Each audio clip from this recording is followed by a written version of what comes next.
There's a time in my life that if you told me vampires were real, I'd laugh and serve you a beer. But here we are, 100-something years later, seeing how long before I cower away from the rising sun. Once an eager 20-something with a little over $200 in my pocket, I was hoping to be the next Nikola Tesla, or something of the like. I was gonna make my mark and help humankind with the smarts I had no right to have. Months rolled by and all I learned was I was this over-average student from Manila, but completely average student in New York. Maybe if I came a day early, or even a day late. Maybe if I wasn't so behind on everything that I didn't have to meet you. With your silver blonde hair and piercing blue eyes. It was either pure fear or stupidity that made me freeze the way that I did when I met you.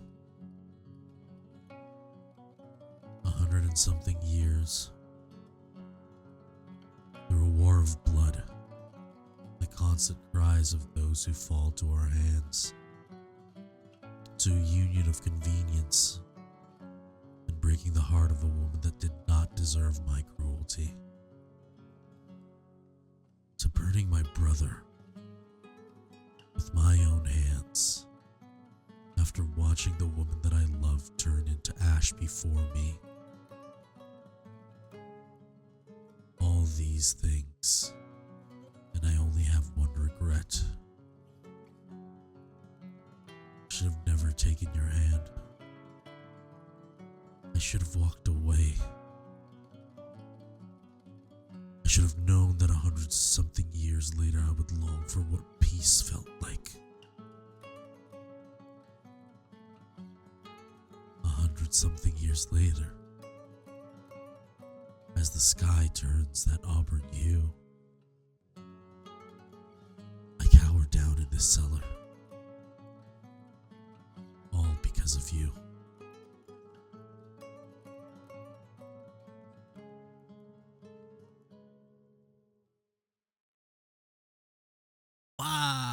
Hey, how's it going? My name is Fabian, and welcome to the first episode of hopefully many of this series, Kids on the Stoop,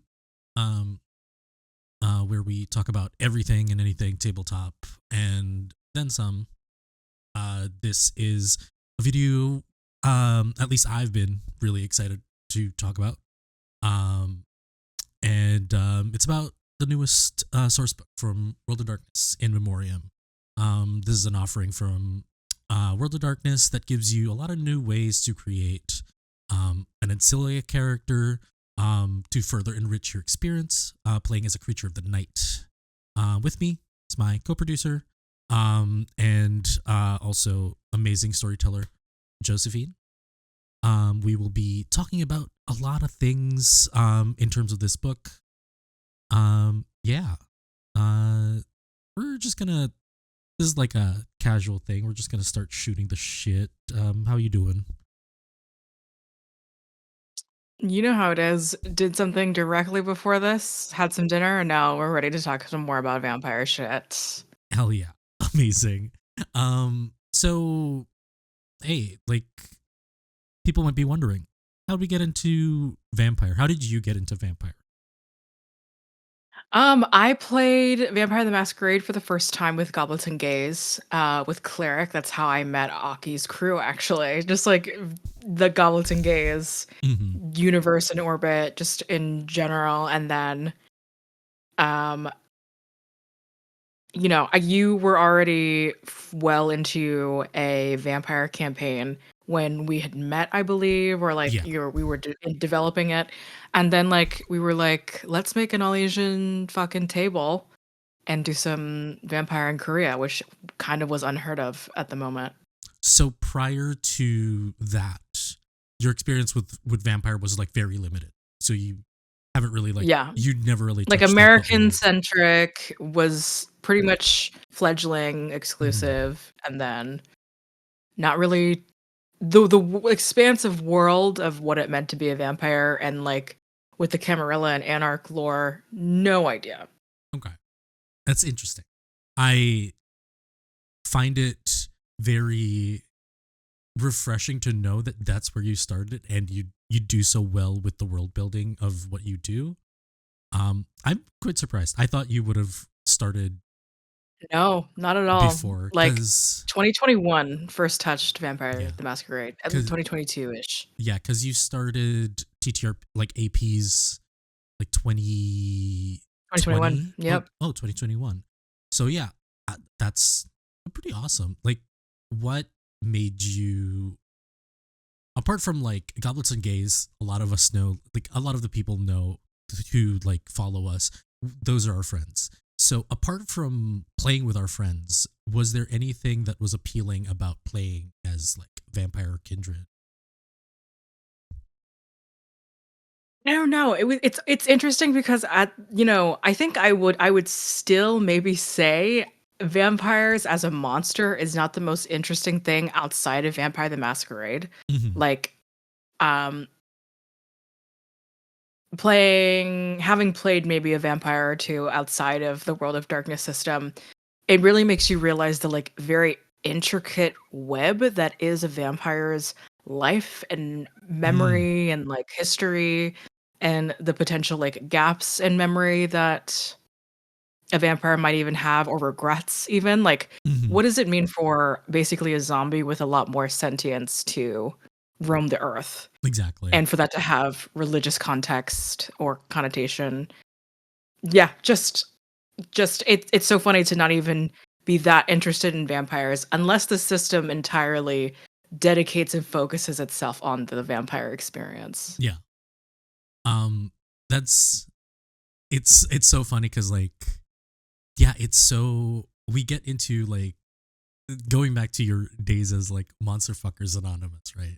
Yes, Of yes. like, okay, no zombies because there's no sentience, but vampires. Yes. Um, yeah, it's quite interesting to like play something so timeless and the degradation of like memories and morals and humanity. Neurotransmitters and, yeah. Um, so yeah, this is the perfect book for that, actually, right?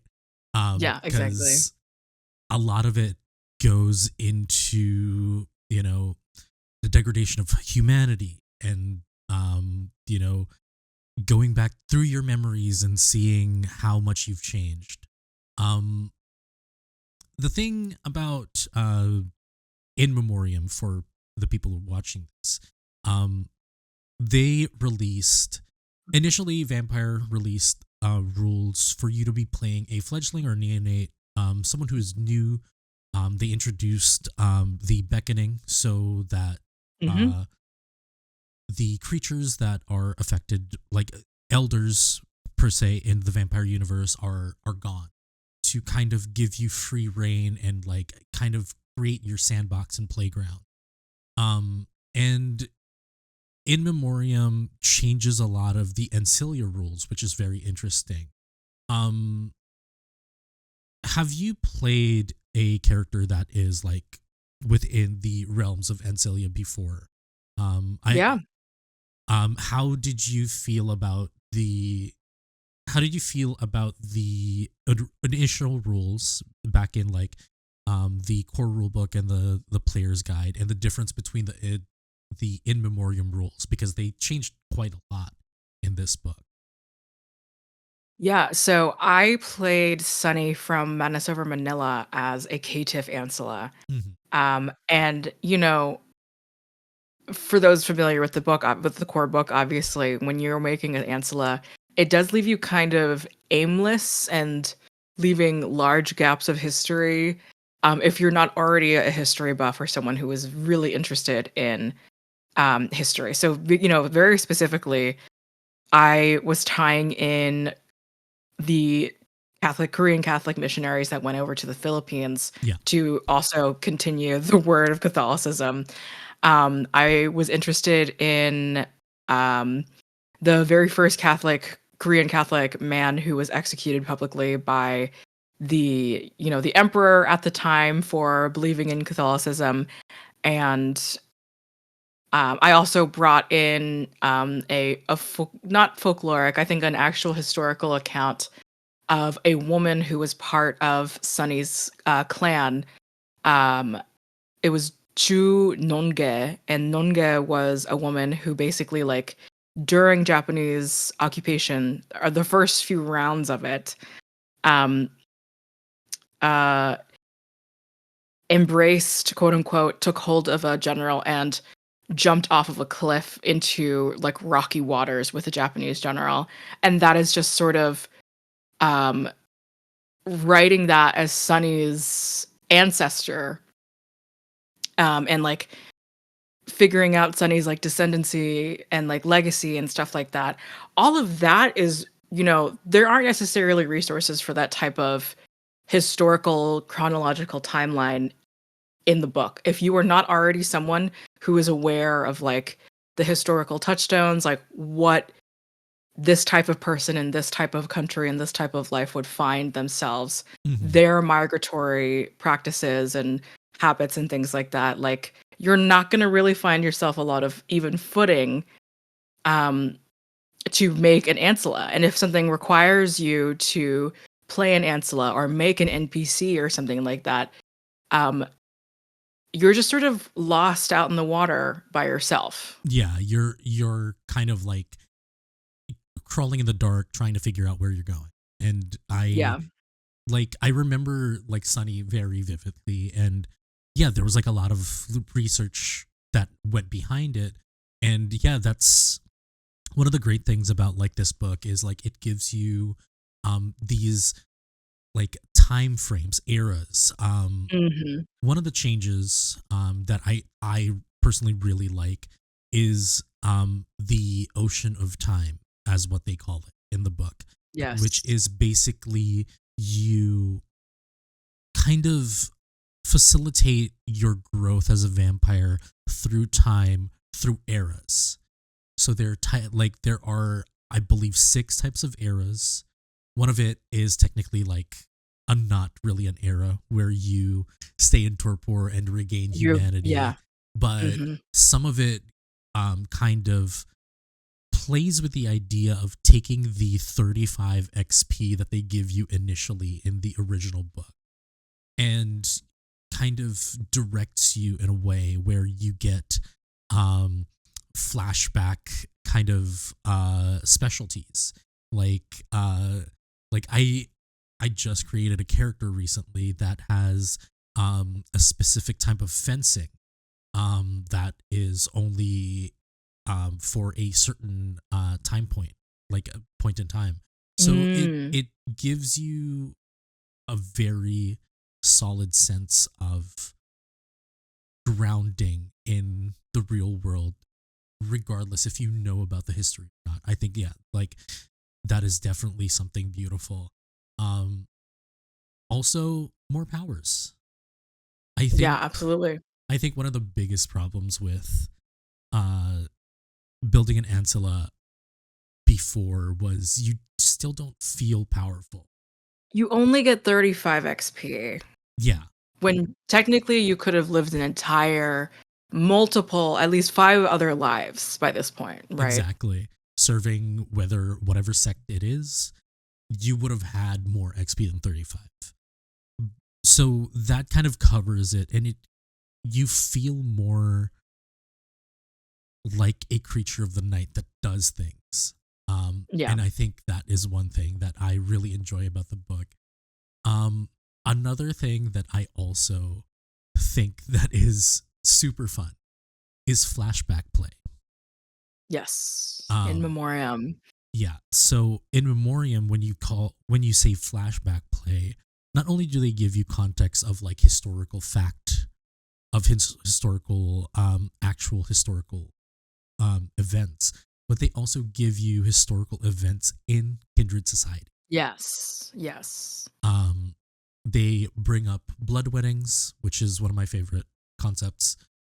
Political weddings are always intriguing, especially with the release of Bloodstained Love like Mm-hmm. a few moments back. It's a perfect kind of thing, and it puts your character in that moment in time. And I think we are due for some form of like flashback play to kind of go through the motions and experience being a kindred from then. How do you feel about? Were you able to check that out? How you? Yeah. So first of all, what I love is the framework of the three fates. We have Clotho, Atropos, and Lechisis, whatever. Mhm. Greek isn't real. Um, but I mean, if we want to just start right at the oceans of time, um, there's 7 eras. 7. I'm gonna list the however many eras that you get. Not necessarily each of the eras quite yet, but so there's a table providing a system for aging Ancilla characters as part of the character creation process. For Ancilla up to 100 years ago, who were sired up to 100 years ago, you choose 3 eras. You do not quite lose any humanity yet. You stay at humanity 7. You can still have sex, with some more comfort for sure. Hmm. Up to 150 years, choose 4 eras. You lose that 1 humanity, and I forget what the specific dice penalty is to be able to do things like eat food, rouse of life, blush of life rather, stuff like that at 6 humanity. And then 151 years or more ago, choose 5 eras, losing 2 humanity.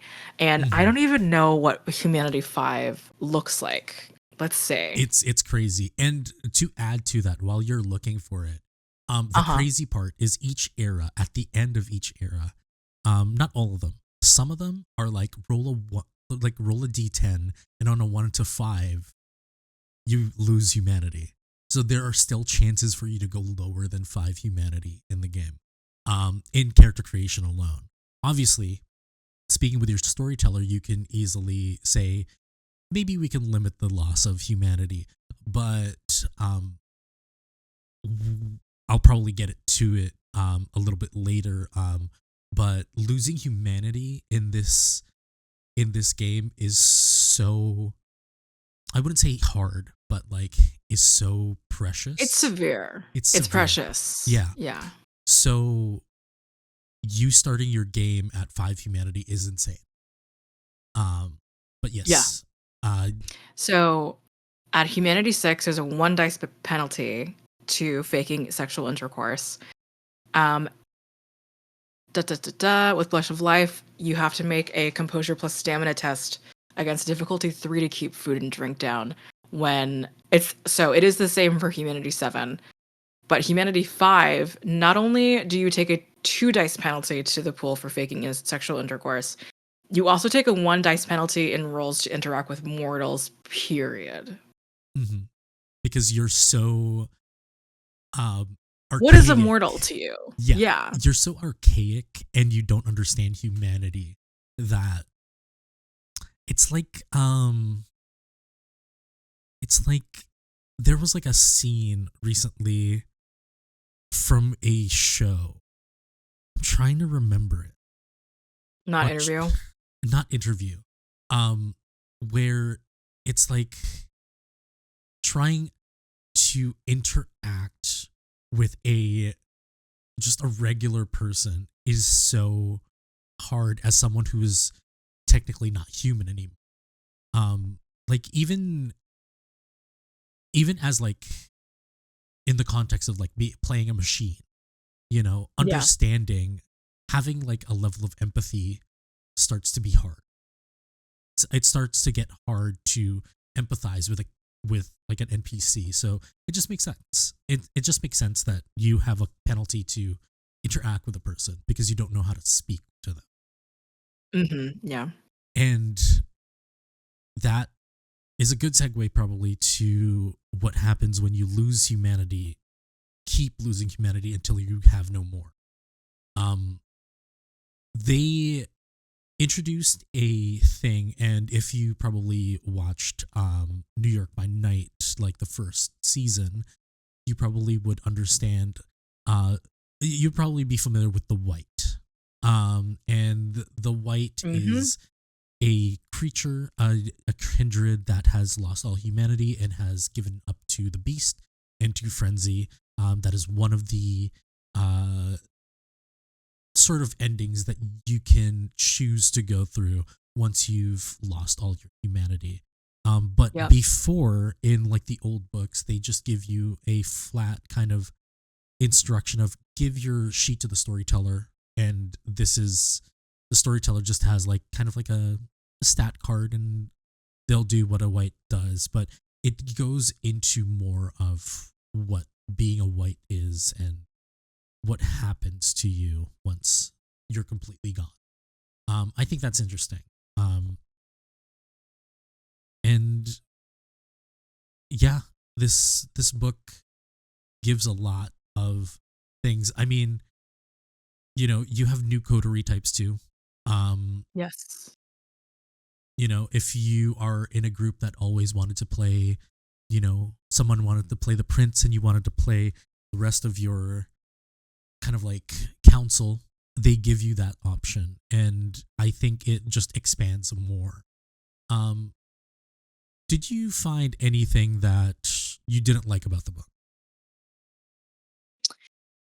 No, not in particular. Loaded question. Mm, A lot of it is really just interesting supplemental content that mm, you just find yourself was missing in the source material right from the very beginning. Like, yeah. there's something very interesting. What there are is six um, types of embrace regrets that I really find interesting, Mm, because when I make a sire, I don't inherently intend for them to be a part of the story in any particular way. For Sunny, you could easily see this type of stuff becoming extremely helpful. Like, why on earth would someone turn a nun into a mm, vampire? For what other reason other than um like seeing a self-fulfilling prophecy, or to see a second chance just waiting to happen? Like, most of the time, in the ways that we have seen in other vampire AP, like, a lot of it is just like continuing the cycle, or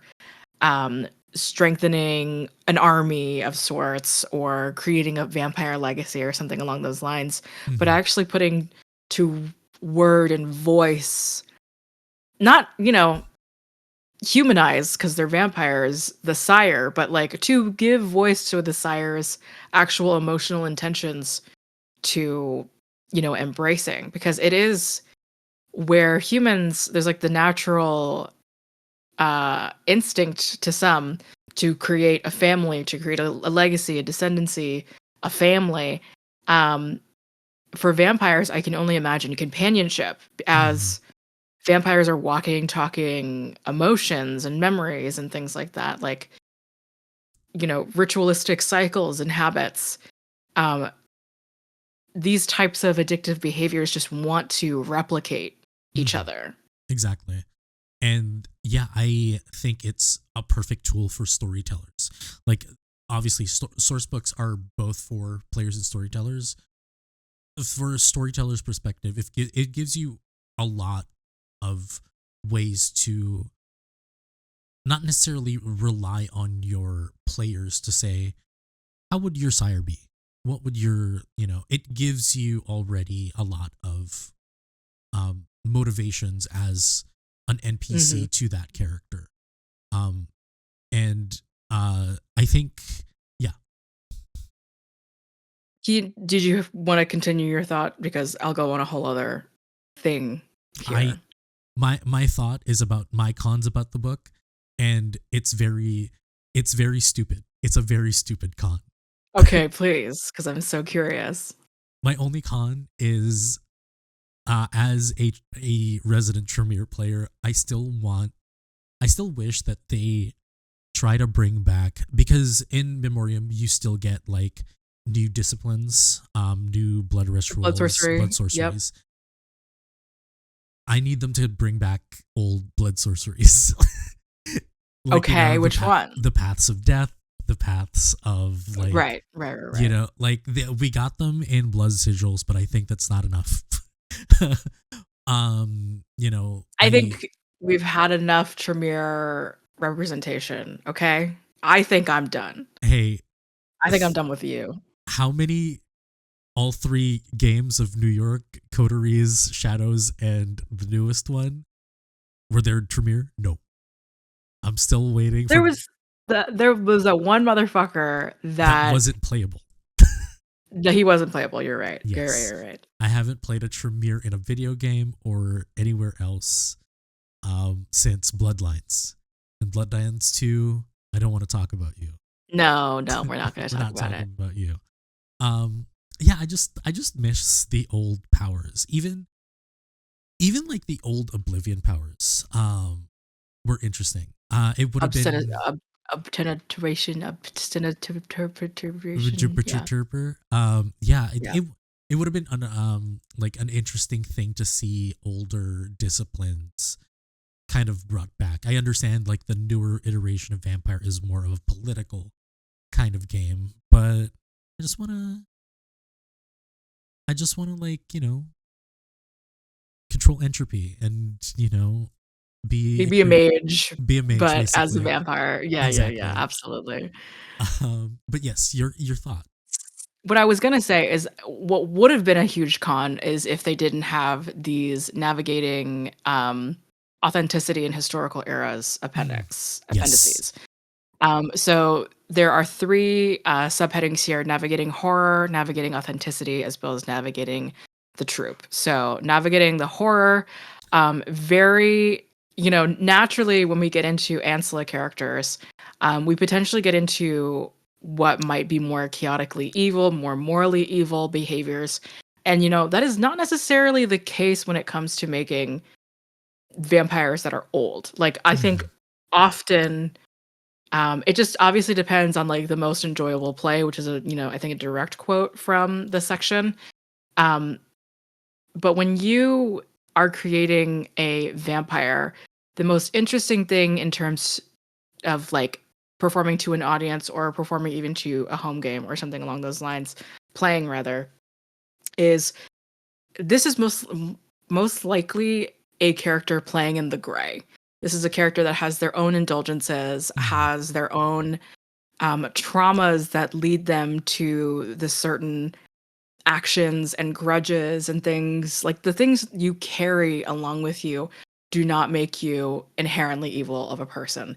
If Mhm. you decide that your character's actions are front facing, felonies and crimes that we see, but they are for greater causes, I think you can really give yourself a lot more of a challenge when making these older characters in navigating horror and navigating evil and navigating good, like whatever those concepts even mean to your vampire. I think they did such a fantastic job in terms of like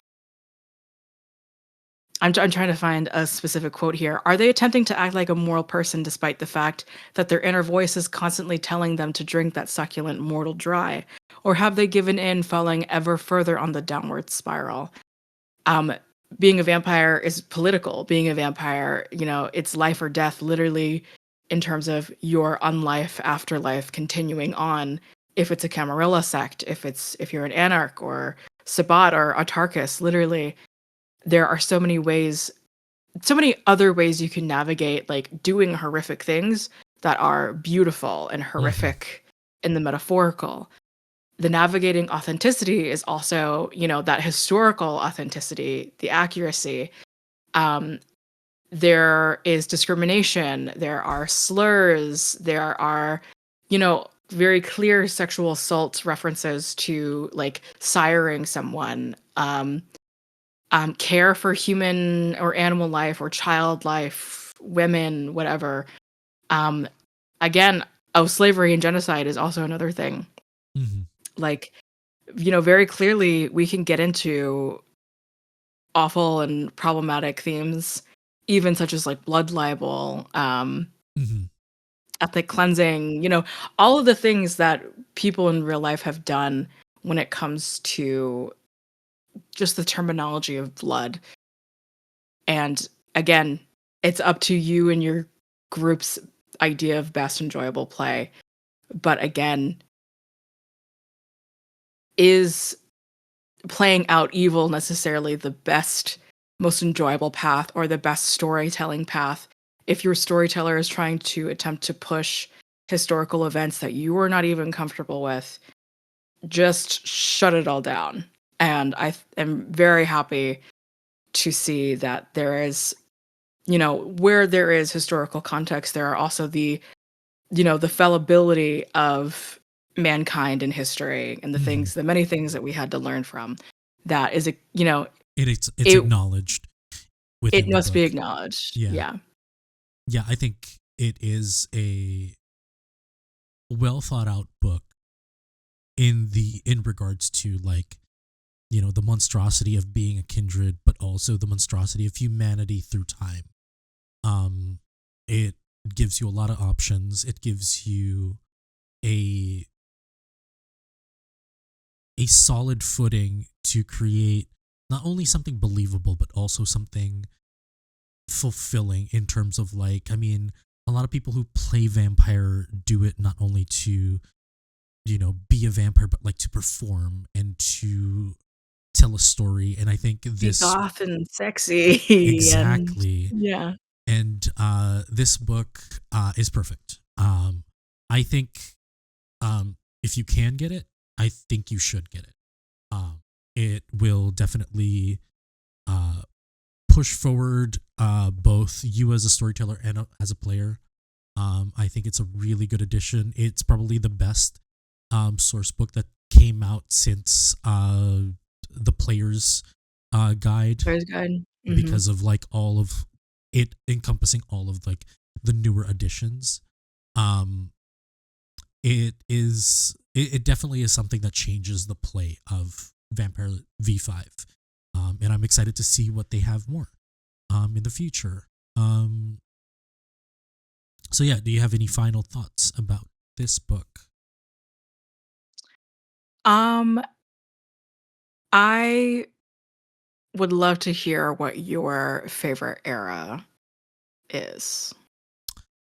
Um, like, within, like, the seven The eras, Oceans of Time. Yeah, oceans yeah, of yeah. time, it's I'm being a bitch about it. It's a time of sorcery, of course. Oh, yeah. It's Just read off what you get in that little era. okay. Uh, so a time of sorcery, they have a little blurb to this too. My old eyes need to zoom in for a little bit. Uh, you turned your mind into the sorcerer's side of undead existence, finding secrets in the blood. I really, it's interesting because apart from you getting power, you also lose humanity, because it's kind of like, I remember having a conversation with Hector from House of Dreams. Mhm. Um and the we talked about the becoming a mage and how you become stronger as a mage.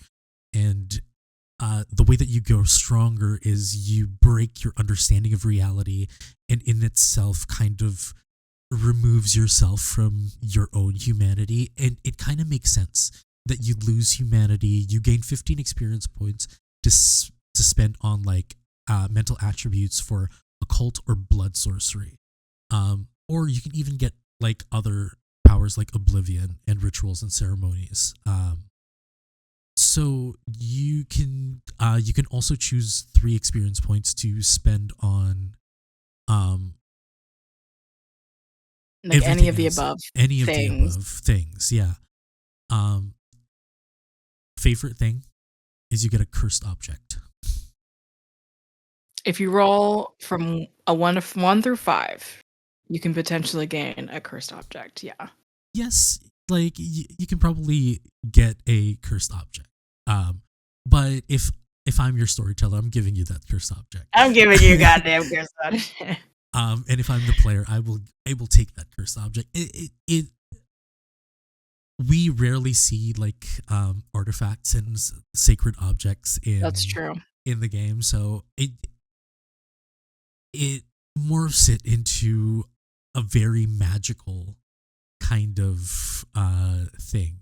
Uh, I think my only gripes about like the vampire games that I've ever been in is the lack of like magic per se. Not Yeah, that it's bad. It's just very procedural. It's like I'm watching like it's true. That is SVU or true. like like something like Suits. It feels very grounded in reality despite us being creatures of the night that can like live for hundreds and thousands of years. Um I like that they introduced like this like cursed object thing. Um and yeah, like what about you? What's your favorite era? So my favorite era is specifically, I think the one that's the most interesting because just like there are some vampires who would dip into magic, there has to be vampires that dip into excess and bonding and feeding, Right. right? So a time of excess, the consummate leech, you indulged in every vice and even managed to overcome some of them. So you gain 3 dots of advantages to spend on bonding and feeding merits. So you might get into like you might get like Bloodhound or Iron Gullet or Bond Junkie or Long Bond or something along those lines. And then you can choose to gain 10 experience points to spend on disciplines and roll a die. From on a 1 through 5, you also gain 3 dots of supernatural or substance use flaws or lose 1 humanity. So, Mhm. very naturally when it comes to overindulging, you risk the chance of, maintaining an addiction and having to Exactly. like have that be a part of your afterlife. Imagine only becoming an addict when you die. When Like it when doesn't you matter to you, when right? it doesn't matter, but absolutely matters in the way of like the blood that's inside of you is like dead or constantly recycling the more you introduce to it. So it's Mhm. like, it's a very visual almost it's a really visceral graphic in my mind of like the blood that you are taking from someone and introducing to your body being the only way that you can like get off on this one addiction one way or another. Mhm. um I think a time of excess is absolutely something that's going to be like presented right in front of you as a vampire. Yeah. And like, there are like the other ones are like time of adversity, time of calm, time of intrigue, and time of violence, and then there's torpor. Um each represents like a lot of a different style of play that again like lends to, you know, it it kind of directs you and gives you an idea of how your character lived throughout time. Yeah. What did your character do within those 100 years? you know time of like a time of calm, like you just lived a peaceful life, and like under the cover of darkness you just wanted to live, and whether you were sharing that with somebody, another companion, another kindred, it's a this book guides you so easily through the time um, of being a kindred through like a century and even more. I feel like with this addition to their source books, you can easily play your interview with the vampire kind of campaign that you Oh want to yeah. play with Bloodstained Love, with this, with everything. Like, There was something that just reminded me so much of Louis' hallucinations of Lestat, right? yeah, Like, I'm trying to find the exact wording of what it was, but I think it was called anchoring delusions, and these mm, directly have to deal with your touchstones, right? yes, Um, So it's this case of like kindred who are in the business of curating their memories, often choose to stay in echo chambers and associate primarily with those who support their illusions. Perhaps they gravitate to the descendants of old touchstones who rely on them for support and see them as benevolent if distant family friends, etc. Older vampires especially often resort to external means to support or shape their memories, such as diaries, portraits, legal papers, depending on their temperament and the time that they're from. There are so many of these things that there's a new compulsion called insurmountable regrets. Like, Mhm. there are simply so many ways that you can actually play with remorse and that Yeah. mechanic in as of Ancilla. If your character hasn't been angsty enough, then it will Get on now. it. Yeah. Um, but yeah, I think we've talked about the book pretty much enough. Given people have an idea of it. Um, yeah, I think this is a good time to just let people know what we're doing. Joe, what else are you doing right now? Around this So time? Yeah. on Sundays, over at Taino Tales, I am playing Wildfire Club, which is a Kids on Bikes hack called the Wildfire Club itself, written by Chris Cologne and also story told by Chris Cologne.